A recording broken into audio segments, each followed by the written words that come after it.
Okay. என்னது, நாம் இப்போ அவினாஷியா வந்திருக்கோம். சரி, இங்கே ஒரு கதை சொல்லட்டுமா?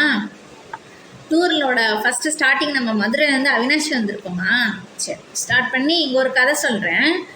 ஒரு நாள் சுந்தரர், அதாவது நாயன்மாரில் ஒருத்தராக இருக்கிற சுந்தரர், நீ சுந்தரேச எனக்கு தெரியும், நாயன்மாரில் இருக்கிற சுந்தரர் ஒரு முறை இந்த அவினாசியில் வீதி வழியாக நடந்து போயிட்டே இருந்தாராம். அப்போ ஒரு வீட்டில் ஒரு குழந்தைக்கு உபநயனம், பிரம்மோபதேசம், அதாவது பூனல் போடுறது நடந்துட்டு இருந்தது. இன்னொரு வீட்டில் கணவன் மனைவி 2 பேர் அழுதுட்டு இருந்தாங்க வருத்தமாக. சுந்தரர் அந்த அழுதுட்டு இருந்த தம்பதிகளை போய் என்னன்னு விசாரிக்க அவங்க சொன்னாங்க, எங்கள் மகன் உயிரோடு இருந்திருந்தா இதே வயசு தான், இதே போல் அவனுக்கும் உபநயன விசேஷம் செஞ்சுருப்போம்.